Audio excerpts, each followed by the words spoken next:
স্বাগত জানাচ্ছি ৭১ জার্নালের সাথে আছে আমি ফারজানা রূপা। আপনারা জানেন এই অনুষ্ঠানে আমরা খবর নিয়ে আলোচনা করি, জানিয়ে দিই দিনের উল্লেখযোগ্য খবরগুলো। সকালে আপনাদের হাতে যে পত্রিকা যায় তার প্রধান শিরোনামও থাকে আমাদের আলোচনার অংশ। সঙ্গে প্রতি মুহূর্তে দেশে বিদেশে আপডেট হওয়া অনলাইন নিউজ পোর্টালগুলোর শিরোনামও নিয়ে আমরা আলোচনা করি।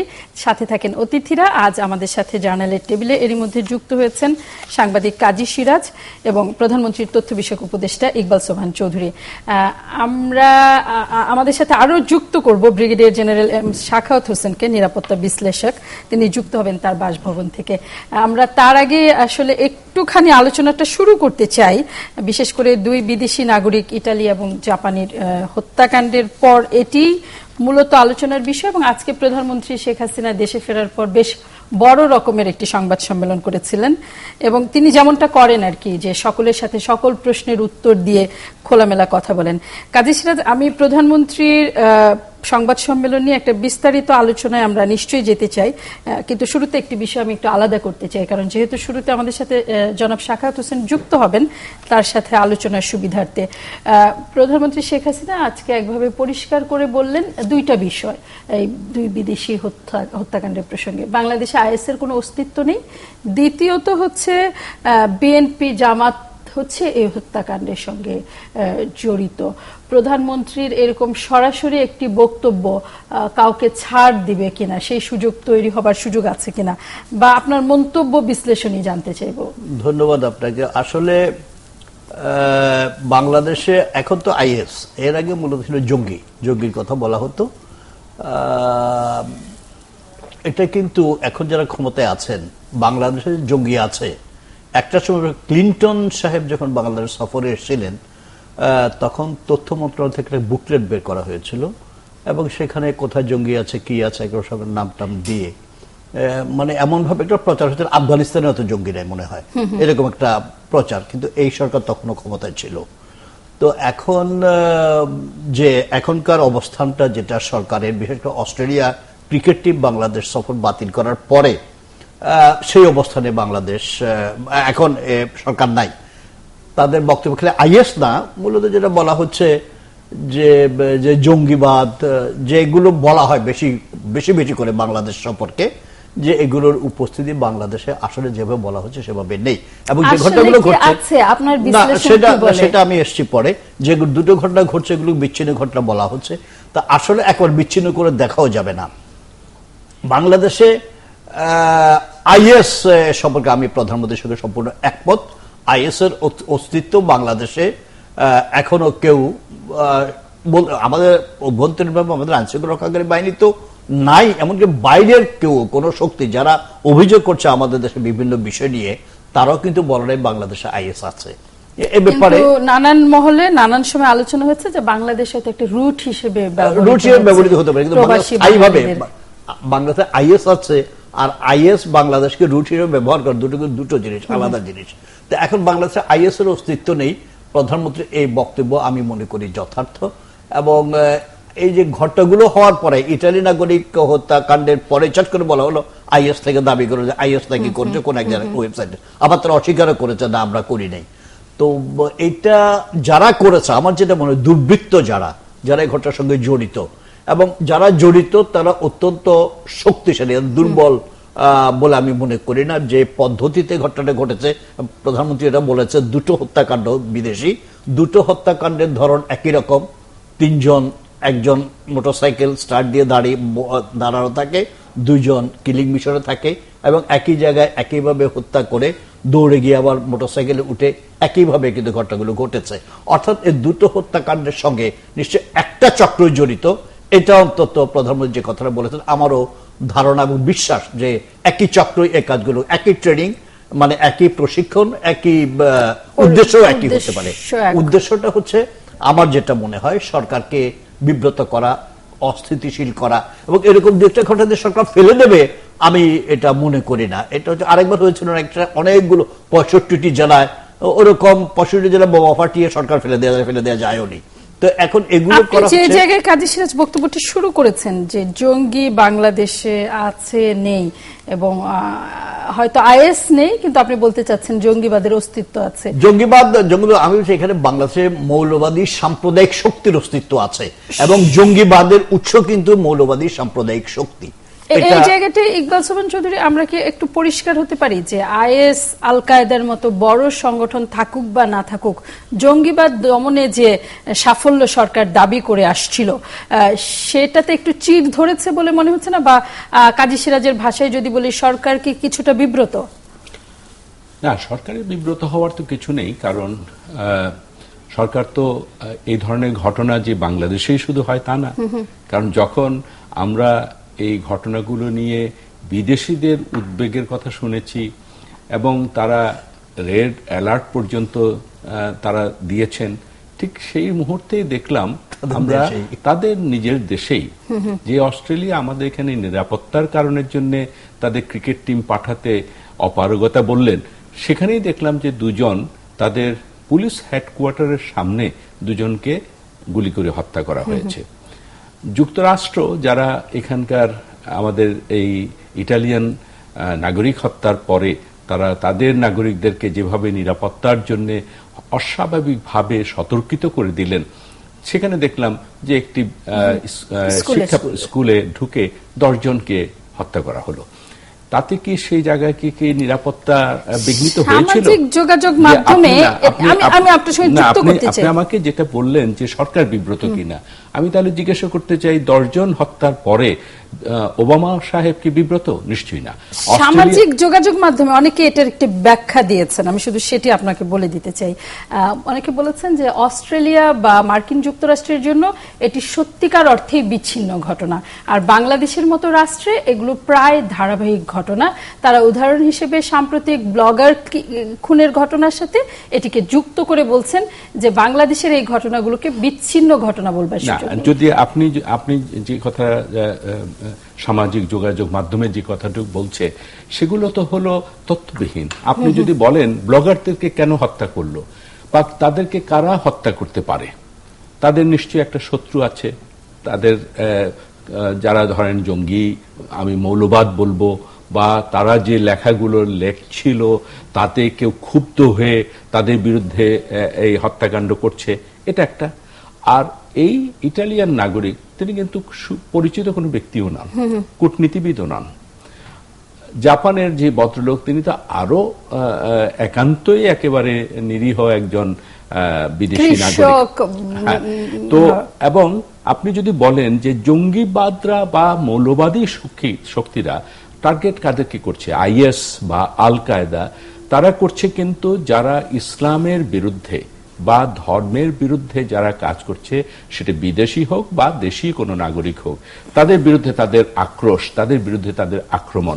যেমন ধরুন সেই হিসেবে তারা আমেরিকানদেরকে টার্গেট করে, তারা ইউরোপীয় যারা আছে তাদেরকে টার্গেট করে যুক্তরাজ্যের, কিন্তু ইটালিয়ানদেরকে এই পর্যন্ত কিন্তু বিশ্বের অন্যান্য জায়গাতে কোথাও কিন্তু তাদেরকে টার্গেট করা হয়নি।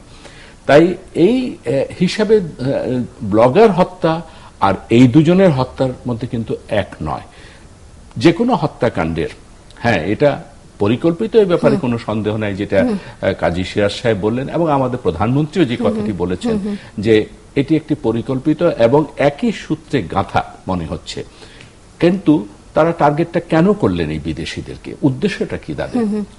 যারা ধরুন আমাদের দেশে এখন একটা শান্তির একটা পরিবেশ আছে, এমনকি দেখুন যখন বিএনপি জামাতের সংগঠিত যে সন্ত্রাস চলছিল, রাষ্ট্রীয় সন্ত্রাস তারা করছিলেন রাষ্ট্রব্যাপী, সেই 93 দিন জানুয়ারি থেকে মার্চ পর্যন্ত আগুন দিয়ে জ্বালিয়েছেন, বহু মানুষকে হত্যা করেছেন, তখনও কিন্তু এই বিদেশিদেরকে টার্গেট করা হয়নি। তারপরে ধরুন আমাদের সেই সময় কিন্তু অস্ট্রেলিয়ানরা আজকে ক্রিকেট ট্যুর প্রত্যাহার করলেন, কিন্তু ওই সময়ে যখন আমাদের দেশে রাজনৈতিক সহিংসতা চলছে তখন কিন্তু আমাদের এখানে খেলা হয়েছে এবং এই প্রসঙ্গগুলো নিয়ে ইকবাল সোবহান চৌধুরী আমরা কথা বলবো। আমাদের সাথে অবসরপ্রাপ্ত brigadier general M Sakhawat Hossain যুক্ত হচ্ছেন। আমি তাকে এই আলোচনাটার সাথে যুক্ত করে নিতে চাই। তার নিজ বাসভবন থেকে তিনি আমাদের সাথে সরাসরি যুক্ত হচ্ছেন। জনাব সাখাওয়াত হোসেন, আপনাকে স্বাগত জানাচ্ছি ৭১ জার্নালে। আমি আশা করি আপনি আমাদের শুনতে পাচ্ছেন। জি, শুনতে পাচ্ছি।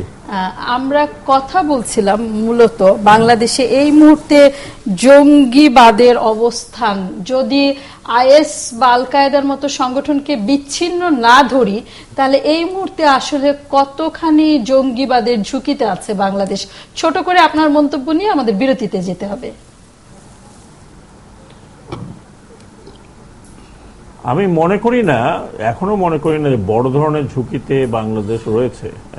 যেটাকে জঙ্গিবাদ বলেন বা আমরা যেটাকে সন্ত্রাস বলি, খুব বড় ধরনের ঝুঁকিতে বাংলাদেশ আছে বলে মনে হয় না। কারণ বাংলাদেশের যে ভৌগোলিক আয়তন এবং জনসংখ্যার যে ধরন, এখানে বড় ধরনের জঙ্গিবাদের উত্থান হওয়া খুবই ডিফিকাল্ট এখন।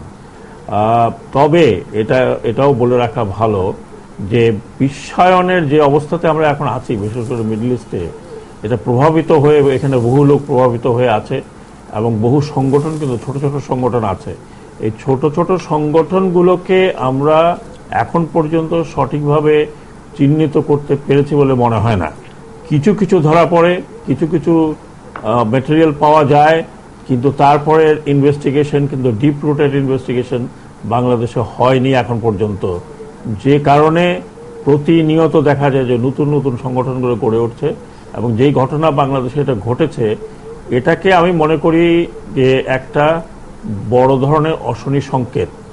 এই এখন যে ইনভেস্টিগেশনটা হচ্ছে, সেই ইনভেস্টিগেশন যদি সঠিক পথে না হয় এবং সেই ইনভেস্টিগেশন যদি প্রপারলি না হয়, তাহলে আমি মনে করি বাংলাদেশ একটা ঝুঁকির মুখে পড়তে পারে। এইরকম একই রকম মন্তব্য আপনি আমাদের সংবাদ সংযোগের সহকর্মী জেমসন মাহবুবের কাছেও করেছেন। আপনি বললেন জনাব সাখাওয়াত হোসেন যে নিরাপত্তা ঝুঁকি এখনো বড় আপনি মনে করেন না, কিন্তু এটি অশনি সংকেত।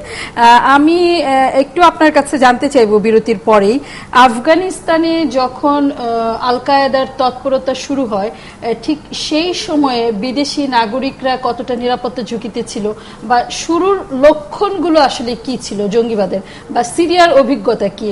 জঙ্গিবাদ যখন সেই সময়টাতে মাথাচাড়া দিয়ে উঠতে শুরু করেছিল, সেই সময়ের ইতিহাস আসলে কি বলে?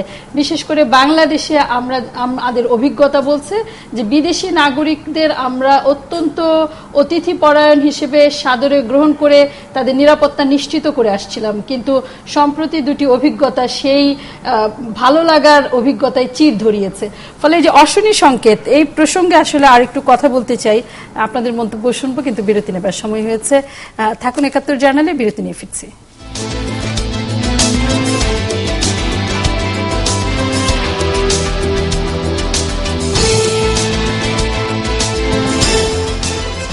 বিদেশি হত্যায় বিএনপি জামাতের সম্পৃক্ততা খতিয়ে দেখছে সরকার, জানালেন প্রধানমন্ত্রী। হোসি কুনিও হত্যাকাণ্ডের তদন্ত শুরু, ৩ জনকে আসামি করে মামলা, লাশের ময়না তদন্ত শেষ। সংঘবদ্ধ দেশি ও বিদেশি চক্রান্তে সিজার কুনিও হত্যাকাণ্ড, অভিমত নিরাপত্তা বিশ্লেষকদের। শাহবাগে শিক্ষার্থীদের অবস্থান কর্মসূচি পালন, প্রশ্ন ফাঁসের ঘটনাকে গুজব বললেন স্বাস্থ্যমন্ত্রী। গাইবান্ধায় শিশু গুলির ঘটনায় সংসদ সদস্য লিটনের বিচার দাবিতে সড়ক অবরোধ ও বিক্ষোভ।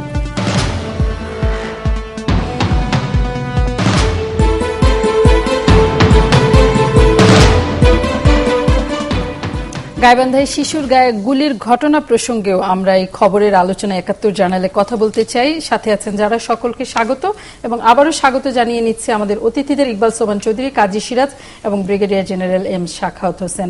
আমি সাখাওয়াত হোসেনের কাছে আবার যাবার আগে, কাজী সিরাজ, আপনার কাছে যদি জানতে চাই, এই যে সাম্প্রতিক ঘটনাগুলোকে আমরা একভাবে ইকবাল সোবহান চৌধুরী বললেন যে ব্লগার খুনের সাথে এই ঘটনাগুলোকে জড়ানো ঠিক হবে না, তবে হয়তো দুইটা হত্যাকাণ্ড একই ধরনের, আসলে একই রকম কতটুকু আমরা সহকর্মীদের মাধ্যমে নিশ্চয়ই সেটা আরেকটু পরিষ্কার হতে পারবো। তাহলে তো জঙ্গিবাদ কেন এই ঘটনা দুটোকে আমরা বলছি জঙ্গিবাদের অংশ হিসেবে বলছি, নাকি এটি একেবারেই রাজনৈতিক ফায়দা নেওয়ার একটা চেষ্টা, ঘোলা পানিতে মাছ শিকার করে? কারণ যদি আমরা বেনিফিশিয়ারি থিওরি কাজে লাগাই তাহলে আসলে এই দুটি হত্যাকাণ্ডের সুফল কার ঘরে উঠলো, এটি মাথায় রেখে আমি আপনার কাছে জবাব চাইব। আমরা জঙ্গিবাদের ঘটনা তো বলছি না, এটাকে একেবারেই বলছি না, বলছে সরকার, না বলছে অন্যরা। নিরাপত্তা বিশ্লেষক, আমরা তো নিরাপত্তা বিষয়ে কম বুঝি, কম জানবো, এটা সকাল ভাই আছেন, ওনারা বলবেন ভালো করে, বলছেন তারা অত্যন্ত চমৎকার ভাবে তারা ব্যাখ্যা বিশ্লেষণ করছেন। তো এখানে উদ্দেশ্য তো আছে, উদ্দেশ্য ছাড়া কোনো ঘটনা, ব্লগার হত্যা বলেন, এই যে বিদেশি দুজন হত্যা বলেন, এটার পেছনে উদ্দেশ্য একটা আছে। ব্লগার হত্যার পেছনে উদ্দেশ্য আমি ইকবালের সাথে একমত, সেটার উদ্দেশ্য হচ্ছে এক, ধর্মীয় সেন্টিমেন্ট ওই জায়গায় আঘাত করা, যে ইসলাম ধর্মের উপরে ব্লগারদের বিরুদ্ধে এরা নাস্তিক, এরা আল্লাহ রসুল সম্পর্কে আজে বাজে কথা বলছে, লিখছে, সেজন্য তাদেরকে, ওটা একটা দিক। কিন্তু এখানে দুই বিদেশি হত্যাকাণ্ডের পেছনে ওরকম কোন ঘটনার সম্পর্ক আছে বলে আমি মনে করি না। কাজে এখানে ওইটার সঙ্গে যদি আমি মৌলবাদীদেরকে সম্পৃক্ত করি, তাহলে কি প্রধানমন্ত্রী যেমনটা বলেছেন জামাত বিএনপি এর সাথে জড়িত, সেটার সাথে আপনি একমত কিনা? আমি একমত না। মানে জড়িত প্রধানমন্ত্রী যদি বলেন তাহলে আমি একমত না। জড়িত তো অনেকেই থাকতে পারে। ইভেন এরকম কোন ঘটনার সঙ্গে আমরা বিভিন্ন সময় তো যেটা দেখি, আজকে আওয়ামী লীগের মধ্যে অভ্যন্তরীণ যে সমস্ত সংকট দেখা যাচ্ছে, সরকারকে সরকারের ভিতর থেকে বিব্রত করার জন্য কোনো কাজ হতে পারে না, এমন তো না। বিএনপি জড়িত নেই বা থাকতে পারে আমি সেটা কিন্তু একদম বলছি না, আমি বলছি না, কারণ আমি তো জানি না আছে কিনা। কিন্তু আগে আমার কথা হচ্ছে, আগে থেকেই যদি এরকম করে বলে দেওয়া হয় যে অমুক জড়িত, তাইলে তারা জড়িত না থেকে অন্য কেউ যদি জড়িত থাকে তারা তো বেঁচে গেল। সরকারের মধ্যে থেকে কেউ এই ধরনের ঘটনা ঘটাতে পারে, এরকম অবস্থা কি আসলে এই সরকারে আছে কিনা? দেখুন, আমি আরেকটি চ্যানেলে বলেছি কথাটি, সেটি হলো 21শে আগস্টে যখন আজকের যিনি প্রধানমন্ত্রী তখন বিরোধী দলীয় নেত্রী, তার একটি সন্ত্রাস বিরোধী একটি জনসভায় সেখানে গ্রেনেড হামলা হলো তার উপরে। অবশ্য তিনি আল্লাহর রহমতে সেখান থেকে বেঁচে গিয়েছেন, কিন্তু উদ্দেশ্যটা তো আমরা সবাই বুঝতে পারি। উদ্দেশ্য ছিল তাকে সহ তার দলের শীর্ষ নেতাদেরকে হত্যা করা। তো সেই সময়ে যারা সরকারে ছিলেন কি বলেছিলেন যে এটি তার দলের ভিতরের লোকরা করেছে, এমনকি এই পর্যায়েও গেলেন যে জননেত্রী শেখ হাসিনা তার ভ্যানিটি ব্যাগের থেকেই এই গ্রেনেডগুলো। এই ধরনের হাস্যাস্পদ কথা আমার মনে হয় সরকারের ভিতর থেকে যারা কেন করবে। আজকে এই সরকার আছে বললেই তো সরকারের ভিতরে যারা আছে তারা বিভিন্ন রকমের সুযোগ সুবিধা ভোগ করতে থাকবে। কেন করবে কাজী সিরাজ সরকারের ভেতরে থেকে? কেন এটা মনে হচ্ছে খালি আমাদের এখানে নয়, বাংলাদেশে নয়, বাংলাদেশের বাইরে, বাংলা আগেও ইতিমধ্যে এর আগেও ঘটেছে। যেমন বিএনপি ক্ষমতা থাকাকালে বিএনপির অভ্যন্তরীণ সংকট অনেক বেড়ে গেছিল। বিএনপির অভ্যন্তরীণ সংকট থেকে বিএনপি অনেক মোকাবিলা করেছে। কেউ নাশকতা করেছে এরকম উদাহরণ কি আছে? নাশকতা সরকারের অভ্যন্তরে করতে পারে না, আপনি করতে পারে না সেটা বলছেন কেমন করে? কেন বলছেন? সরকার অভ্যন্তরে জটিলতা তো দেখা যাচ্ছে। সরকারের অভ্যন্তরে এই সরকারের অভ্যন্তরে সংকট নেই, রাজনৈতিক সংকট দলের মধ্যে নেই, তাইলে এখন অনেক প্রশ্ন আসবে, সে প্রশ্নগুলো আজকে অবান্তর আনা যাবে না। তাহলে সৈয়দ আসার ইসলাম সাহেবকে তার মন্ত্রণালয় থেকে বাদ দেয়া, তাকে উজিরে খামাখা করা, তারপরে দলের অভ্যন্তরে, সরকারি দলের অভ্যন্তরে সংকট আলোচনা করতে গেলে বহু বিষয় নিয়ে আলোচনা করা যাবে। আজকের এটা কিন্তু প্রাসঙ্গিক না। আমি যেটা বলেছি সরকারের ভেতর থেকে কেউ এটা করেছে আমি সেটা কিন্তু বলিনি। এমনকি আমি 21শে আগস্টের গ্রেনেড হামলার যে ঘটনা সেটার ওই দৃষ্টিভঙ্গি নিয়েও কিন্তু আমি এটা বলিনি। কিন্তু ওটা তো একটা অমানবিক অমানসিক ঘটনা ঘটেছে, সেটা ভিন্ন প্রেক্ষিত, এবং সেটা যারাই করুক আমি বহুবার বলেছি যেই হোক তার কঠোর বিচার এবং শাস্তি হওয়ার দরকার উচিত। কিন্তু এটা আমি বলছি হতে পারে, এটা যেমন বিএনপির ভেতর থেকে, জামাতের ভেতর থেকে আমরা ইতিমধ্যে যে ব্যাখ্যা বিশ্লেষণগুলো দিয়েছি কি কি কারণে এগুলো হতে পারে। ব্লগার হত্যার সঙ্গে জাপানি এবং ইতালিয়ান হত্যাকে আমরা মিলাচ্ছি না, তাইলে এখানে ব্লগার হত্যার পেছনে জামাত, শিবির বা মৌলবাদী শক্তিকে যেমন করে জড়িত করছি, এটার সঙ্গে সেভাবে জড়িত করতে পারছি না। এটার সঙ্গে আমরা যেটা দেশীয় আন্তর্জাতিক একটি সংঘবদ্ধ শক্তি, অবশ্যই তো বটে, আমরা একটা বিরাট শক্তি এই বিষয়ে সাখাওয়াত হোসেনের কাছে মন্তব্য জানতে চাইবো। দেশি বিদেশি আন্তর্জাতিক সংঘবদ্ধ চক্রের তৎপরতা আপনি দেখতে পান কিনা একটি বিষয়। আরেকটি বিষয় আমি আপনার কাছে জানতে চাইবো, আপনার যে নিরাপত্তা কাজের অভিজ্ঞতা, তাতে হচ্ছে শিকাগো থেকে যে বিবৃতি পাঠিয়ে দায় স্বীকার করা, এটাকে আসলে কতটুকু গুরুত্ব দেওয়া উচিত? সাধারণত আন্তর্জাতিক জঙ্গিবাদী সংগঠনগুলো তো এই প্রক্রিয়াতেই নাশকতার দায় দায়িত্ব স্বীকার করে। ধন্যবাদ। শিকাগো থেকে যেটা পাঠিয়েছে ওটা হচ্ছে SITE, এবং এটা কর্ণধার আপনাকে মনে রাখতে হবে রিটা কার্টস। এটা আমার কোনো গোপন তথ্য নয়, আপনি ইন্টারনেটে গেলে রিটা কার্টসের ব্যাকগ্রাউন্ডটা জানতে পারবেন। রিটা কার্টস ওই মহিলা যার ফাদারকে সাদ্দাম হোসেন ইসরায়েলের পক্ষে গুপ্তচরবৃত্তি করার কারণে পাবলিকলি হ্যাং করেছিল এবং সেখান থেকে তারা পালিয়ে এসেছিল, এবং তিনি একজন সক্রিয় জিওনিস্ট, এবং তিনি যে সাইটটা করেছেন সেটা নিয়েও কিন্তু খোদ আমেরিকাতে অত্যন্ত বিতর্ক আছে। আমি একটি শুধু শব্দ পড়ে শোনাচ্ছি, সেখানে আমেরিকান ইন্টেলিজেন্স যেটা বলছে সাইট সম্বন্ধে, তারা বলছে যে this is a platform for terrorist, এবং অনেক কিছুই কিন্তু এখান থেকে উৎপত্তি হয়েছে। আইএস এর যে কথাটি আপনি আইএস প্রসঙ্গে বলছেন, কারণ তারাই ওটা ইউজ করেছে, ওটা আইএস এর নিজস্ব কিন্তু ওয়েবসাইট আছে, আইএস এর নিজস্ব কিন্তু আপনার ফেসবুক ইত্যাদি সবই আছে, এবং আইএস কিন্তু একটি অত্যন্ত প্রচারণামুখী একটি সংগঠন। সেটা কতখানি টেরর করতে পারে সেটা এখন বিশ্ব জেনেছে। কাজেই এবং তারা এমন নয় যে অন্য কোনো দেশে লুকিয়ে আছে, তারা কিন্তু একটা যুদ্ধ করছে অলমোস্ট এগেনস্ট বিশ্বের বড় বড় শক্তির সঙ্গে। কাজে আমি ওই ক্যালিফোর্নিয়া থেকে কি আসলো বা আপনার রয়টার থেকে কি আসলো সেটা আমি মনে করি না যে এটা খুবই ক্রেডিবল একটা কিছু। আইএস যদি এর সাথে জড়িত থাকে তাহলে তারা সরাসরি বলার মতো তাদের ক্ষমতা আছে। দ্বিতীয় কথা যেটা আমি বলতে চাচ্ছি যে আইএস আছে কি নাই, এটা কিন্তু আমরা যখন আইএস নিয়ে কথা বলি একটা জিনিস মনে রাখতে হবে, এটা এখন দুনিয়াতে মোস্ট সেন্সিটিভ বিষয় হয়ে গেছে। আপনি হয়তো জানেন, যেহেতু আপনি একজন জার্নালিস্ট, মাত্র গতকালকে রাশিয়া একটা ডিসিশন নিয়েছে যে তারা 1,50,000 সৈন্য পাঠাবে সিরিয়াতে যুদ্ধের জন্য on behalf of president Asad, এবং এটা নিয়ে এখন মধ্যপ্রাচ্য অত্যন্ত গরম। একদিকে ইরান, একদিকে সৌদি আরবিয়া, যদিও সরাসরি বলি সুন্নি গোষ্ঠী এবং আপনার শিয়া গোষ্ঠী। এই আইএসকে নিয়ে কিন্তু এখন একটা নতুন বিষয় হচ্ছে, এবং রাশিয়া যদি সিরিয়াতে আসে, অলরেডি তারা বিমান হামলা করছে, তাহলে রাশিয়া আরেকটি আফগানিস্তান তৈরি করবে, এবং যেটা হবে বড় ধরনের সূতিকা গৃহ, আপনার যেরকম আমরা আফগানিস্তানের যুদ্ধের পরে ফল আউটে আমাদের নিজেদের দেশে দেখেছি, এবং সেটা নিয়ে আমাদেরকে বেশি চিন্তিত হওয়ার কথা। দ্বিতীয় কথা যেটা হচ্ছে, আইএস যখনই আপনি বলেন যে যদি আমরা কথায় কথায় বলে ফেলি যে এই দুটি জায়গায় আইএস এর সম্পৃক্ততা আছে, আইএস টুইট করেছে, ইতিমধ্যেই কিন্তু যুক্তরাষ্ট্রের এমবেসি থেকে একটা বড় ধরনের একটা সংকেত দিয়েছে, সেটা হয়তো আমি আশা করি আপনাদের নজরে আসছে। যুক্তরাষ্ট্র আইএস তারা কাউকে জিজ্ঞেস করে ইনভেস্টিগেশন করবে। কাজে আমরা যখন এই জঙ্গি এবং আইএস ইত্যাদি লুজলি কথা বলি, আমাদেরকে চিন্তা করতে হবে যে ভেরিফিকেশনটা কি।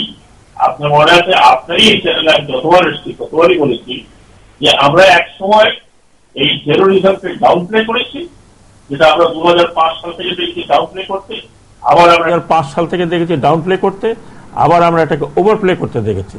এবং সেনসিটিভ বিষয়গুলো জনাব সাখাওয়াত, আপনার সাথে সংযোগটাও কিছু দুর্বল এই মুহূর্তে। আমি এই সুযোগে আসলে একটু রংপুর থেকে ঘুরে আসতে চাই। সেখানে আছেন সহকর্মী শাহ বায়েজিদ আহমেদ, টেলিফোনে তিনি আমাদের সাথে যুক্ত হচ্ছেন। আমি জাপানি নাগরিক কোনিও হত্যার সর্বশেষ যে তদন্ত, সেই প্রসঙ্গে জানতে চাইবো বায়েজিদের কাছে। বায়েজিদ, ময়না তদন্তের প্রতিবেদন আপনারা হাতে পেয়েছেন কিনা, এবং আমি জানতে চাইবো জাপানি এই নাগরিককে যে গুলি করা হয়েছে কি ধরনের অস্ত্র ব্যবহার করা হয়েছে, কারণ খুব গুরুত্বপূর্ণ জানা যে 2 জন নাগরিককে, যে বিদেশি নাগরিককে আক্রমণ করা হলো, সেইখানে একই রকম অস্ত্র ব্যবহার করা হয়েছে কিনা, আক্রমণের ধরনগুলো আসলে কতটা একরকম, বা তার কোনো ব্যক্তিগত শত্রুতা ছিল কিনা হত্যা করবার মতো, কি পেলেন এই পর্যন্ত? রূপা, আপনি যেমনটি বলছিলেন, আসলে এই হত্যাকাণ্ডের ঘটনায় রংপুর শুধু না, সারা দেশব্যাপী অবশ্যই আলোচিত এবং সারা দেশবাসী এই বিষয়টি নিয়ে উদ্বেগ এবং উৎকণ্ঠার মধ্যেই আছে। আজকে যে তদন্ত রিপোর্ট দিয়েছে বিশেষ করে ফরেনসিক বিভাগের যে প্রধান ডক্টর রবিউল ইসলাম, তার সাথে কথা হয়েছে আমাদের গণমাধ্যম কর্মীদের। তিনি যেমনটি জানিয়েছেন যে গুলিটি ছিল সেটি হ্যান্ড গুলি এবং অনেক কাছ থেকে গুলি করা হয়েছে, এবং তার শরীরে 3টি গুলির চিহ্ন তারা দেখতে পেয়েছেন, এবং তার মধ্যে 2টি গুলি বের হয়ে গেছে, এবং ভিতরে বুক বরাবর যে গুলিটি করা হয়েছে সেটি কিন্তু সেই গুলির বুলেটটি কিন্তু ভিতরেই ছিল। অর্থাৎ এই গুলির কারণেই মৃত্যু নিশ্চিত হয়েছে, ডাক্তার সেরকমটাই বলছেন। তবে রংপুর মেডিকেল হাসপাতালের ফরেনসিক বিভাগের 4 জন ডাক্তার ছাড়াও কিন্তু জাপানি একজন ডাক্তার সেখানে উপস্থিত ছিল। তিনি গণমাধ্যম কর্মীদের সাথে কথা বলেননি, তবে প্রাথমিকভাবে এই হত্যাকাণ্ডে কি ধরনের শক্তি যুক্ত থাকতে পারে বলে আপনাদের ধারণা?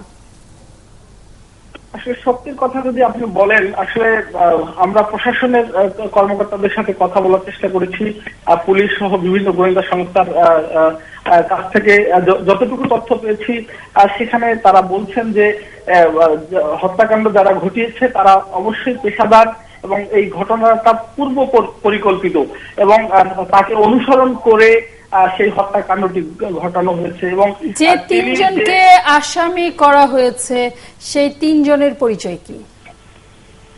আসলে যে 3 জনকে আসামি করা হয়েছে, মানে প্রত্যক্ষদর্শীরা যেমনটি জানিয়েছেন যে মোটরসাইকেলে করে 3 জন ঘাতক তারা ঘটনাস্থলে এসেছেন, এবং একজন মোটরসাইকেলের মধ্যেই ছিলেন, আর 2 জন সরাসরি ভাবে এই হত্যাকাণ্ডটি ঘটিয়েছেন। প্রত্যক্ষদর্শীরা বলছেন যে হত্যাকাণ্ড ঘটানোর কিছুক্ষণ পরপরই কিন্তু তারা মোটরসাইকেল যোগে পালিয়ে যেতে সক্ষম হয়, কিন্তু এখনো পর্যন্ত তাদের পরিচয় নিশ্চিত হতে পারেনি পুলিশ সহ গোয়েন্দা সংস্থার। ফলে এখন পর্যন্ত আসলে নিশ্চিত কোনো সূত্র হাতে নেই। ধন্যবাদ বায়েজিদ আমাদেরকে তথ্য জানাবার জন্য। ইকবাল সোবহান চৌধুরী, সাধারণত বাংলাদেশে যেটি আমরা দেখতে পারি প্রচলিত একভাবে চর্চা, যে এক ধরনের অপরাধ রিপিটেডলি হতে থাকে। আমরা ইফটিজিং এর ঘটনা দেখেছি, একটি ঘটনা প্রকাশ পাওয়ার পরে নানান দেশে এই ঘটনা অহরহ ঘটতে থাকলো এবং প্রকাশ পেতে থাকলো। ব্লগার খুনের ঘটনা আমরা একই রকম দেখেছি। এইবার পরপর 2টি ঘটনার পরে এই শঙ্কা তো অনেকের মনে থাকতেই পারে। যথেষ্ট সতর্কতা ব্যবস্থা নেওয়া হয়েছে বা আমাদের গোয়েন্দারা এই দফায় তৎপর হয়েছে বলে মনে করেন কিনা? তার আগে একটি কথা আমি বলতে চাই, আপনি নিজেই বলছিলেন যে দেখুন এই অপরাধটি কোন সময় সংগঠিত হয়েছে এবং এই অপরাধের মধ্য দিয়ে কারা ক্ষতিগ্রস্ত হতে পারে বা কারা সুফল পেতে পারে বা এর ফায়দা, আমি সুফল বলবো না, ফায়দা লুটতে পারে, এটাই প্রকৃত শব্দটি। তো এই দেখুন সংগঠিত হচ্ছে কোন সময়, যে সময় দেখুন বাংলাদেশে মোটামুটি একটা শান্তিপূর্ণ অবস্থান আছে, এমন কোনো রাজনৈতিক কোনো ইয়েও নেই, যাকে বলে উত্তাপ নেই। বিদেশে আমাদের ভাবমূর্তি বাড়ছে, প্রধানমন্ত্রী তার নেতৃত্বে সরকার, এদেশের মানুষ, ক্রিকেট থেকে শুরু করে বিভিন্ন ক্ষেত্রে আমাদের অর্জন আসছে, আমাদের প্রবৃদ্ধি নিয়ে কথা হচ্ছে, আমাদের সম্ভাবনা নিয়ে কথা হচ্ছে, এমডিজির অর্জন নিয়ে কথা হচ্ছে, সবকিছু। এবং গত কয়েকদিন আমাদের মিডিয়াগুলো তো ব্যস্ত ছিল সেই অর্জনগুলো দেশের মানুষের কাছে তুলে ধরার জন্য। ঠিক এই সময় এই ঘটনাটি, পাশাপাশি দেখুন কারা এতে মানে যাকে বলে ফায়দা লুটতে পারে। যারা চায় না এদেশে একটা শান্তিপূর্ণ অবস্থান থাকুক, যারা চায় না এখানে বিদেশি বিনিয়োগ আসুক, যারা চায় না এখানে একটি স্থিতিশীলতা থাকুক। বা প্রধানমন্ত্রী বলেছেন তো পরিষ্কার করে যুদ্ধাপরাধীদের যে বিচার প্রক্রিয়া শুরু হয়েছে সেটির একটি পার্শ্ব প্রতিক্রিয়া তো হতেই পারে। আরেকটি কথা আমি ক্ল্যারিফাই করতে চাই, আপনারা বারবার বলছেন যে প্রধানমন্ত্রী বলেছেন বিএনপি জামাত জড়িত থাকতে পারে বলে খতিয়ে দেখা হচ্ছে। উনি বলেছেন থাকতে পারে বলে খতিয়ে দেখা, এবং তার কাছে নিশ্চয়ই তিনি প্রধানমন্ত্রী এবং তার কাছে নিশ্চয়ই কিছু তথ্য তার কাছে আছে যার পরিপ্রেক্ষিতে তিনি দেশবাসীর সাথে সেটি শেয়ার করেছেন। কারণ আপনি প্রথমেই বলেছেন প্রধানমন্ত্রী এমন একজন প্রধানমন্ত্রী, তাকে যখন সাংবাদিকরা প্রশ্ন তোলেন তিনি কিন্তু এড়িয়ে যান না, প্রত্যেকটি প্রশ্ন সাবলীলভাবে অত্যন্ত সুস্পষ্টভাবে তিনি উত্তর দেওয়ার চেষ্টা করেন। এবং সবচেয়ে বড় যেটি যে প্রধানমন্ত্রী স্পষ্ট করে বলেছেন এতে উদ্বিগ্ন হওয়ার কোনো কারণ নেই, এতে হতাশ হওয়ার কোনো কারণ নেই। কারণ এই ধরনের ঘটনা অতীতেও হয়েছে, আরো হওয়ার চেষ্টা হতে পারে, তবে আমাদেরকে সতর্ক থাকতে হবে এবং এটাকে প্রতিহত করতে হবে। একটি কথা আমি বলতে চাই, আন্তর্জাতিক যে জঙ্গিবাদ সেটি একটি, আর এটি হলো আভ্যন্তরীণ, আমি মনে করি রাজনৈতিক কোনো অশুভ চক্র, সেটি কারা সেটাই তো বের করার প্রশ্ন। তবে একটি অশুভ চক্র যে আজকে এখানে ফায়দা লুটতে চাচ্ছে বা কিছু পরিবেশ পরিস্থিতি তৈরি করতে চাচ্ছে সেটা কিন্তু স্পষ্ট। না হলে হঠাৎ করে এই দুজন বিদেশি নাগরিককে কেন টার্গেট করা হবে? আর সবচেয়ে বড় জিনিসটি হলো যেই সময়ে টার্গেটগুলো করা হচ্ছে সেই সময়টা কিন্তু রাজনৈতিকভাবেও কিন্তু আমাদের এখানে অস্থিরতার সময় নয়। যখন আমি তো বললামই যে 92 দিন 93 দিন মানুষ পুড়িয়েছে কিন্তু এর উপরে আক্রমণ হয়নি। তাহলে আমরা যদি একটু সরাসরি জানতে চাই ইকবাল সুবহান চৌধুরী, মানে ফায়দাটা আসলে কাদের ঘরে উঠলো? ফায়দা তো যারা দেশের স্থিতিশীলতা চায় না, যারা এদেশের অর্জনকে মানতে চায় না, যারা এদেশে একটি শান্তিপূর্ণ অবস্থান থাকুক সেটা চায় না, তারা এবং সরকারকে যারা বিব্রত করতে চায় তারাই নিশ্চয়ই এই ধরনের কিছু করতে চাইবেন। প্রশ্নের জবাবে আমি বিরতির পর আবার ফিরতে চাই সেই আলোচনাটাতে। ব্রিগেডিয়ার জেনারেল সাখাওয়াত হোসেন আছেন আমাদের সাথে। আমরা যদি দেখি যে তিনটি দেশ, ভিন্ন দেশ, তারা এক ধরনের আগাম সতর্কতা পেল, তার মানে কি তাদের গোয়েন্দা তথ্য অনেক নির্ভরশীল, যেখানে আমাদের কোনো ধরনের আগাম বাণী ছিল না, বরং আমরা অনেক আত্মবিশ্বাসের সাথে বলছিলাম যে আমাদের কোনো ঝুঁকি নেই। যেমনটা ইকবাল সুবহান চৌধুরী বলছিলেন যে একটা শান্ত পরিবেশের মধ্যে এরকম ঘটনা ঘটলো, আমাদের কোন জায়গাটাতে ফাঁক আছে সে আলোচনাটা বিরতির পর। প্রশ্নটা বোধহয় ইয়ে হবে, আমাদের দেশের গোয়েন্দারা কিন্তু রিপোর্ট করেছিল, আমাদের দেশের গোয়েন্দাদের একটা প্রতিবেদন ছিল অস্ট্রেলিয়া এবং এদের বক্তব্যের পর ওরা যে সম্ভাবনাগুলো আশঙ্কাগুলো বলেছে সেই আশঙ্কার ভিত্তিতে আমাদের দেশের গোয়েন্দারাও কিন্তু একটা দীর্ঘ প্রতিবেদন কি কি সম্ভাবনা আছে এগুলো প্রতিরোধ করার কি কি করতে হবে আমরা আলোচনায় ফিরবো। আমাদের গোয়েন্দাদেরকে আন্ডারএস্টিমেট করা ঠিক হবে না। আমরা ফিরবো সেই আলোচনায় এবং কম বেশি আমাদের হাতে যে তথ্য আছে সেগুলোর বিশ্লেষণ করবার চেষ্টা করবো। থাকুন আপনারা।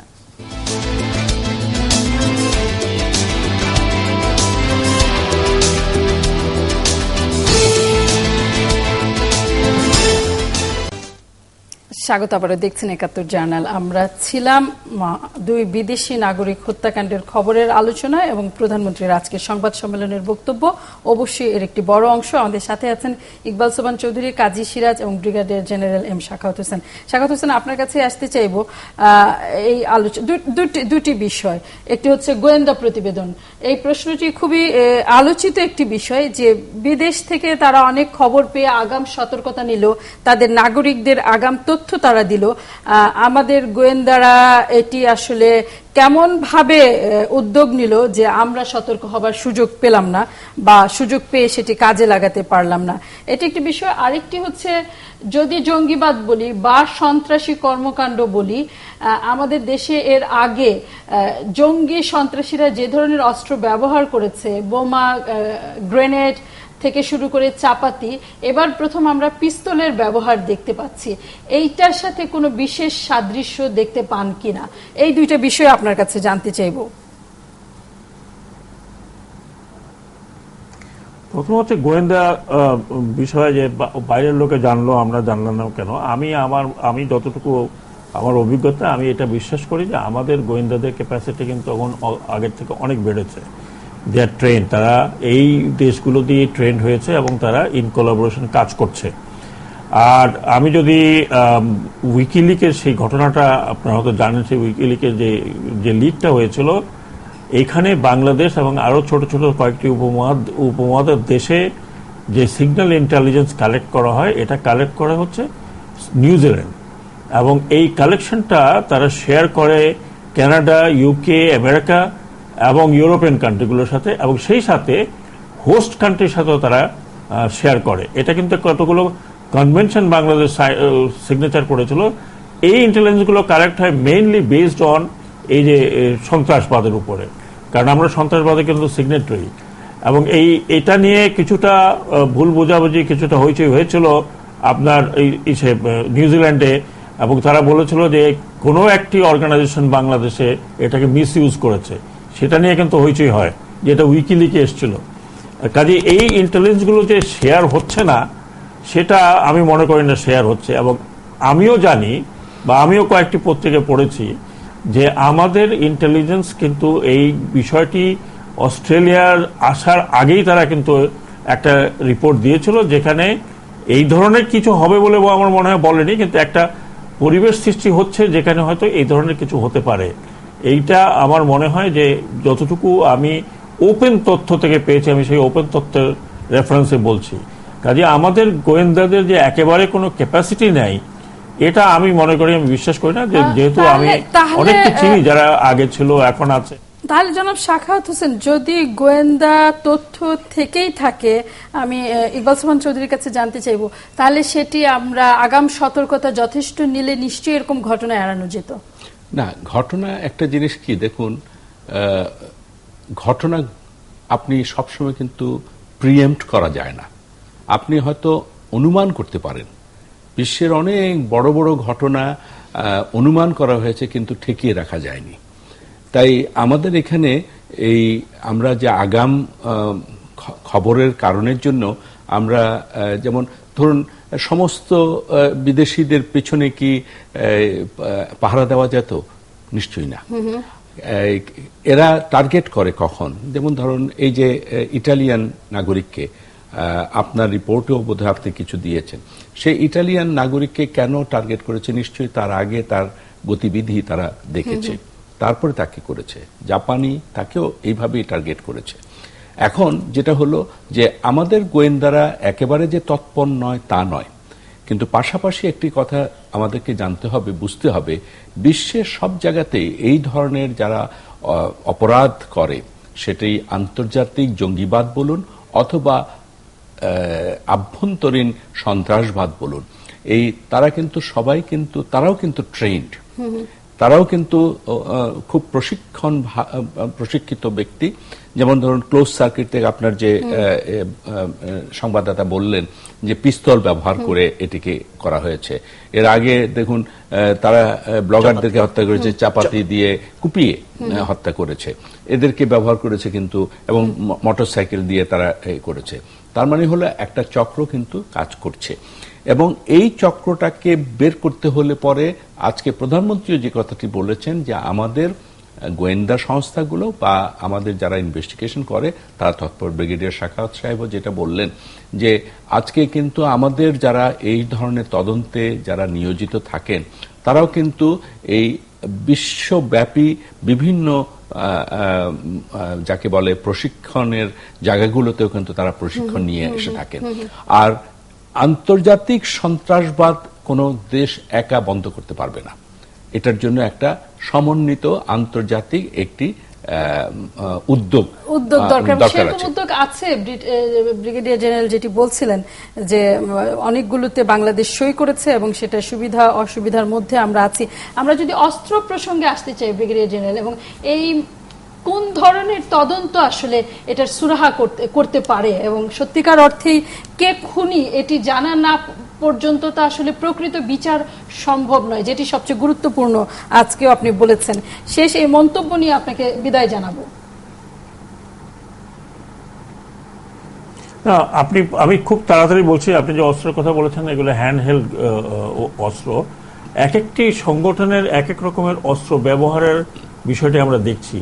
এখানে ঢাকাতে যেটা ইউজ হয়েছিল 7.65 লুগার জাতীয় পিস্টল, এবং যেটা আমি আপনাকে বললাম যে এখানে বলা হয়েছিল যে 0.21 mm, সেই জন্য আপনাকে জিজ্ঞাসা করেছিলাম যে ওখানে ফরেনজিকরা কি বলে, বুলেটের সাইজটা কি। যদি 0.21 হয় তাহলে এটা সেম টাইপ অফ ব্যবহার হচ্ছে।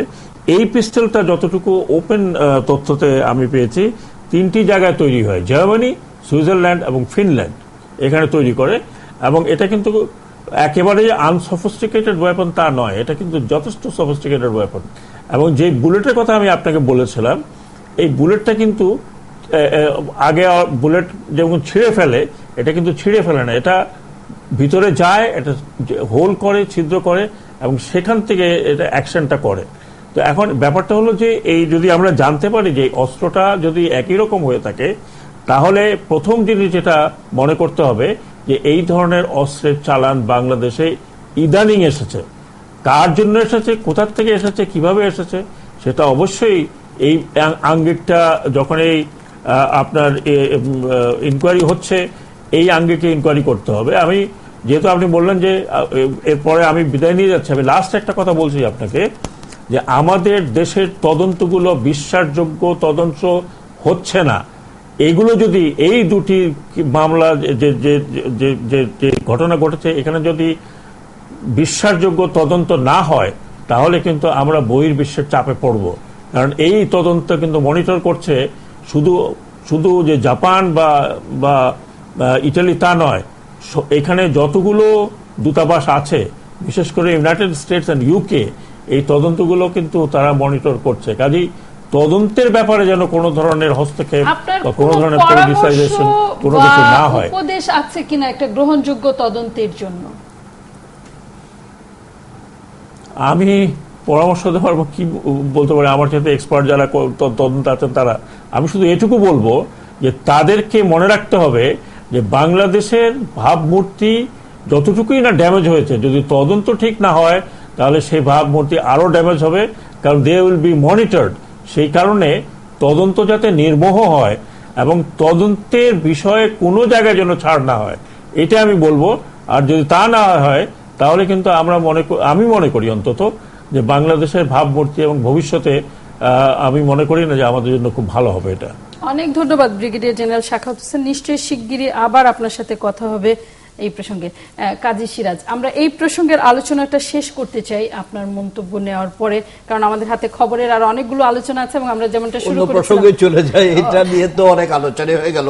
তবে একটা আমার যেটা মনে হয় আসল কথা, এই যে ইকবাল ভাই দেশের শান্তি স্থিতি ইত্যাদি কথা বলছেন, আসলে যে শান্তিটা আছে, আসলে এই শান্তিটা সাধারণ মানুষ কিভাবে গ্রহণ করছে সেটা একটা বিবেচনার ব্যাপার। একটা দেশে শান্তিটা সাধারণ মানুষের ভালো লাগছে না বলে মনে হচ্ছে। আপনি কি খুব শান্তি, কবরের শান্তি মানুষকে তো ভালো লাগে না, তো কবরের শান্তি মানুষকে তো ভালো লাগে, ওটাও তো একটা রকম শান্তি। আপনি একটা দেশে একটা মানব সমাজের মধ্যে, আমাদের এখানে গণতান্ত্রিক সমাজের কথা বলি, গণতান্ত্রিক সমাজ যদি গণতান্ত্রিক রীতিনীতি পদ্ধতি অনুযায়ী না চলে, তখন তো সেখানে গণতান্ত্রিক শক্তি মাথাচাড়া দিয়ে ওঠে, সেখানে দুর্বৃত্তরা সুযোগ নেয়। আমার মনে হয় এগুলো সমস্ত দরজা, গণতন্ত্রের বিশেষ করে গণতন্ত্রের যে স্বাভাবিক গতি প্রকৃতি, এই যে দরজাগুলো বন্ধ আছে, এগুলো সব খুলে দিলে আমার মনে হয় অনেক সমস্যা কমে যাবে। কেন দরজা জানলা খুলছি না আমরা? ইকবাল সোবহান চৌধুরী, সবই তো খোলা আছে, এবং খোলা আছে বলে বাতাস তো কাজী সিরাজ পাচ্ছেন না। না, বাতাস মানে ঝড়ো বাতাস কিন্তু ভালো না। মৃদু বাতাস মানে শরীরের জন্য অত্যন্ত আনন্দদায়ক। আজকে যে বাতাসটি আছে সেই বাতাসটি হলো স্বচ্ছ, সুস্থ এবং শান্তিপূর্ণ।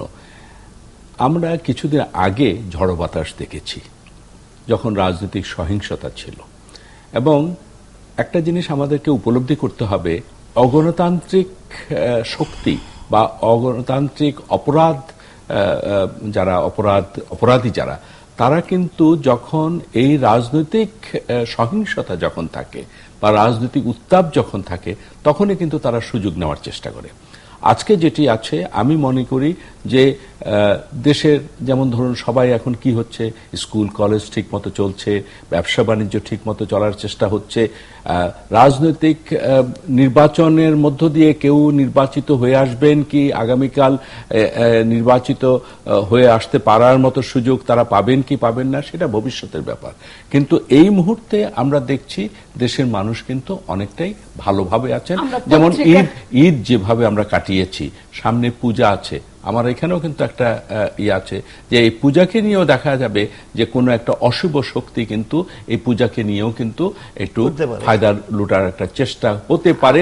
এই জায়গাটাতে আমি বলতে চাই, আপনি যেখানে বলছেন যে কোথায় আমরা শেষ করতে চাই, আমি শেষ করতে চাই ওই জায়গাটাতে যে প্রধানমন্ত্রী কিন্তু নিজেই নির্দেশ দিয়েছেন যে হতাশ হওয়ার জন্য নয়, তিনি বলেছেন যে এটাকে প্রতিরোধ করতে হবে এবং আমরা প্রতিরোধ করতে চাই। আমাদের আইন শৃঙ্খলা রক্ষা বাহিনী, আমাদের দেশের জনগণ, এবং তিনি কিন্তু আমাদের সাহায্য চেয়েছেন, অর্থাৎ মিডিয়ারও সাহায্য আমাদের হাতে চেয়েছেন। পত্রিকা এসে পৌঁছেছে, আমরা দ্রুত কয়েকটি পত্রিকা দেখে নিতে চাই। জনকণ্ঠ, IS 9 2 বিদেশি হত্যায় জামাত বিএনপির মদদ আছে, সংবাদ সম্মেলনে প্রধানমন্ত্রী। এই খবর নিয়েই কথা বলছিলাম আমরা। বিদেশি হত্যাকাণ্ডের ঘটনায় রাজনৈতিক ইন্ধনের ইঙ্গিত, IS এর দায় স্বীকার, বিভ্রান্তি ছড়ানোর কৌশল। শিক্ষামন্ত্রীর সঙ্গে পাবলিক ভার্সিটি শিক্ষকদের কাল আনুষ্ঠানিক আলোচনা। এই সম্পর্কে যদিও প্রধানমন্ত্রী তার পরিষ্কার অবস্থান একভাবে ব্যাখ্যা করেছেন, সচিবদের সমান সুযোগ সুবিধা যদি শিক্ষকরা নিতে চান তাহলে তাদের চাকরির বয়সসীমা তাদের সমান করা এবং শিক্ষকরা প্রাইভেট বিশ্ববিদ্যালয়ে পড়িয়ে যে বাড়তি আয় রোজগার করেন সেগুলো সীমিত করা, এই সব মন্তব্য আমরা প্রধানমন্ত্রীর কাছে শুনেছি। পরের পত্রিকা, 24 ঘন্টায় 2300 গ্রেফতার, অস্ত্রগুলি উদ্ধার, সন্ত্রাস নৈরাজ্যের বিরুদ্ধে অভিযান। মিনা ট্র্যাজেডি, নিহতদের মধ্যে বাংলাদেশের সংখ্যা 48। গণভবনের সংবাদ সম্মেলনে প্রধানমন্ত্রী, বিদেশি হত্যায় বিএনপি জামাতের হাত আছে, IS এর কোনো তৎপরতা নেই, বিশ্ব নেতাদের আগ্রহ নির্বাচন নয় আমাদের অগ্রযাত্রায়। 2 বিদেশি খুন, আন্তর্জাতিক তদন্ত দাবি বিএনপির। আন্তর্জাতিক তদন্ত বলতে কি বোঝায় আর একটু পরিষ্কার হলে হয়তো আমরা পড়তে পারতাম। পরের পত্রিকা, কারণ এর আগে আমরা দেখেছি ইন্টারপোল, FBI খুব বেশি সুফল বয়ে আনতে পারেনি। যারা খুন হয়েছেন তারা কিন্তু সেটা দাবি করেনি, বিদেশিরা কিন্তু দাবি করেনি, বিদেশিরা সেটা দাবি করেনি, দাবি করেছে বিএনপি। ভোরের কাগজ, একই শিরোনাম, সংবাদ সম্মেলনে প্রধানমন্ত্রী, বিএনপি জামাতের মদদে 2 বিদেশি নাগরিক হত্যা। 2 বিদেশি হত্যা, IS এর সংশ্লিষ্টতা গুরুত্ব দিয়ে দেখছে মার্কিন যুক্তরাষ্ট্র। মার্কিন যুক্তরাষ্ট্র নিশ্চয়ই তাদের নিজস্ব তদন্ত এবং সেই তদন্তের ফলাফল আমরা জানতে পারলে হয়তো তখন আরো একটু পরিষ্কার ধারণা করা যাবে। নিরাপত্তার কারণে বায়ার্স ফোরামের বৈঠক স্থগিত, এটি আমার মনে হচ্ছে যে একটি গুরুত্বপূর্ণ খবর এবং এই যে প্রভাব পড়তে শুরু করা, যেটি ইকবাল সোবহান চৌধুরী এবং কাজী সিরাজ আমরা আলোচনা করছিলাম, ফায়দা কার ঘরে উঠেছে। যারা দেশকে অস্থিতিশীল করতে চায় একভাবে, আমি শুনেছি শেয়ার বাজারেও এক ধরনের পতন শুরু হয়েছে এবং বায়ার্স ফোরাম আজকে তাদের যেখানে বিশ্বের সবচেয়ে নামি দামি প্রভাবশালী বায়ারদের পূর্ব নির্ধারিত বৈঠক ছিল এটি। দেশে 1.5 লক্ষাধিক বিদেশি সরকারের নজরদারি নেই, 1.5 লক্ষাধিক বিদেশি সরকারের নজরদারি নেই। বিদেশিদের নিরাপত্তার বিষয়ে নতুন করে ভাবছে সরকার, স্বরাষ্ট্র মন্ত্রণালয়ে প্রাথমিক গোপন প্রতিবেদন দাখিল, তদন্ত ভিন্ন খাতে প্রবাহিত করতে IS ইস্যু সৃষ্টি। অজ্ঞাত 3 জনকে আসামি করে মামলা, খুব কাছ থেকে গুলি করা হয় হসি কমিওকে। আবারও স্বাস্থ্যমন্ত্রীর দাবি, মেডিকেলে ভর্তির প্রশ্ন ফাঁস হয়নি। এই প্রসঙ্গে কথা বলতে চাই, যদি আমাদের সময়ে কুলোয়, আমাদের আরেকটা বিরতি নিয়ে ফিরতে হচ্ছে। আলোচনায় থাকুন সকলে আমাদের সাথে।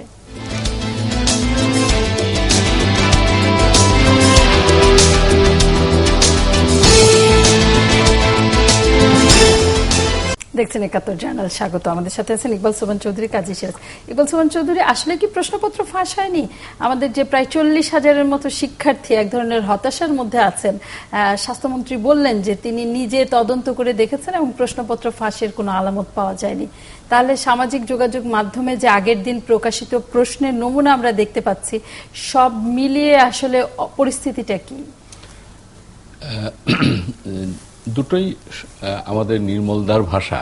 আমাদের নির্মলদা বলতেন যে হরতাল হয়েছে, হরতাল হয়নি। নির্মল সেন, হ্যাঁ, আমাদের নির্মলদা। তো এখানেও যেটা দুটোই, এখানে যারা প্রশ্ন করেছেন, বা আমাদের স্বাস্থ্যমন্ত্রী সহ বা স্বাস্থ্য অধিদপ্তরে তারা বলেছেন যে আমরা তদন্ত করে দেখেছি যে প্রশ্নপত্র ফাঁস হয়নি।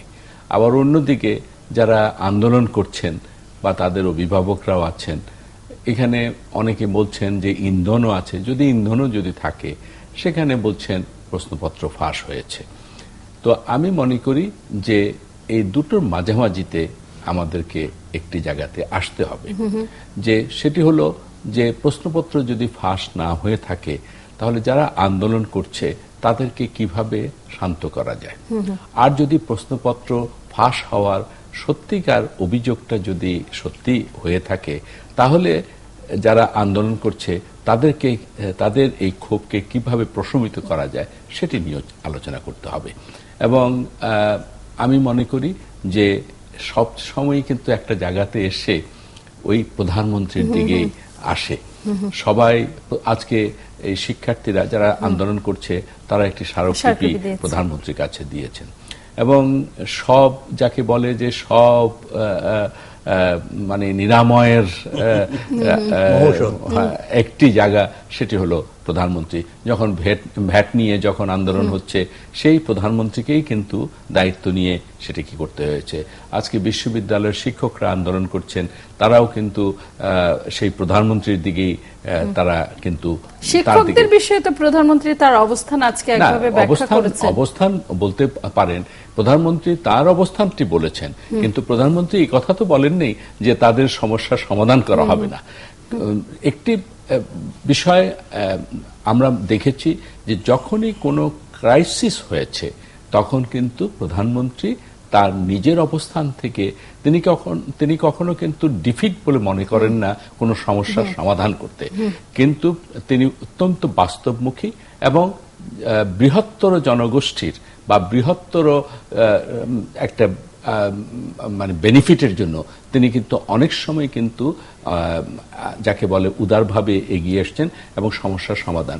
আমার মনে হয় যে এইগুলোতেও কিন্তু হয়তো দেখা যাবে একটি মুহূর্তে প্রধানমন্ত্রী হয়তো এই কি বলে যাকে বলে মানে রিলিভারের মানে অবতার হিসাবে তিনি হয়তো আবির্ভূত। এক্ষেত্রে সুযোগটা কি কাজী সিরাজ? আমার মনে প্রশ্নপত্র ফাঁসে যে দুটো তো ঠিক হবে না, একটা ঠিক হবে, হয় প্রশ্নপত্র ফাঁস হয়েছে অথবা হয়নি। মন্ত্রী যেটা বলছেন, মন্ত্রী তার মন্ত্রণালয় এই কাজগুলোর সঙ্গে ফাঁস না এগুলোর সঙ্গে যারা জড়িত থাকে, মন্ত্রী তো রিপ্রেজেন্ট করেন তাদেরকে। এখন ওরা যা বলে, মন্ত্রী তো নিজে তদন্ত করেননি, করেছে একটা তদন্ত কমিটি, জনগণকেও প্রতিনিধিত্ব করেন, সেটা অন্য। কিন্তু এই তদন্তে এই পার্টিকুলার এই ব্যাপারে তদন্তগুলো করেছে মন্ত্রণালয়ের কোন কর্মকর্তা, মানে যাদেরকে নিয়ে কমিটিটা করা হয়েছে, এবং তারা ফাঁসের যে অভিযোগটা আসছে এতদিন সে অভিযোগটা অগ্রাহ্য করেছে, অগ্রাহ্য করে অলরেডি ভর্তিটা যে প্রক্রিয়াটা শেষ করে ফেলেছে। এখন যদি ফাঁস হয়েছে এটা স্বীকার করতে হয়, তাহলে এতদিন তাদের যে কার্যক্রম, ছাত্রদের যে আন্দোলন, ভর্তি হয়েছে সবকিছু না, যারা ভর্তি হয়েছে প্রশ্ন ফাঁস করা, প্রশ্ন যদি ভর্তি হয় তাদের ভর্তি বাতিল হবে।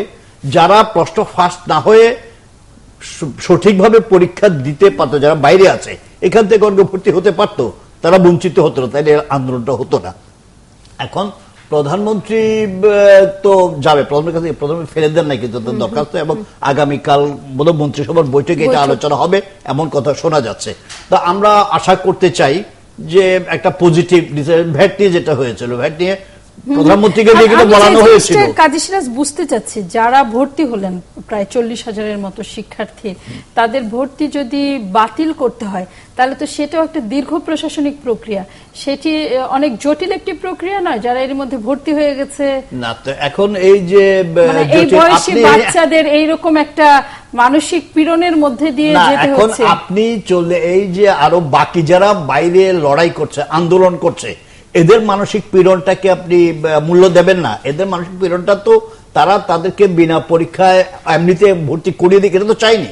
তারা বলছে ভর্তি পরীক্ষাটা প্রপারলি হোক, ফাঁস করা প্রশ্ন বাদ দিয়ে প্রশ্ন করেন, আমরাও পরীক্ষা দিই, তারা যদি ভর্তি হতে পারে হবে, তারাই হবে, আমরা হব না। কিন্তু আমাদের সামনে সুযোগটা খোলা থাকতে হবে, আমরা সেটাই তারা চেয়েছে। আমরা ইকবাল সোবহান চৌধুরীর মতো আশা করতে চাই যে হয়তো সব নিরাময়ের যে মূল কেন্দ্র সেখান থেকে এটিরও একটি সকলের কাছে কাঙ্ক্ষিত গ্রহণযোগ্য সমাধান আসবে। আজকের মতো ধন্যবাদ দিতে হচ্ছে ইকবাল সোবহান চৌধুরী, কাজী সিরাজ এবং আপনাদেরও। আগামীকাল দেখা হবে একই সময় ৭১ জার্নালে। থাকুন ৭১-এ।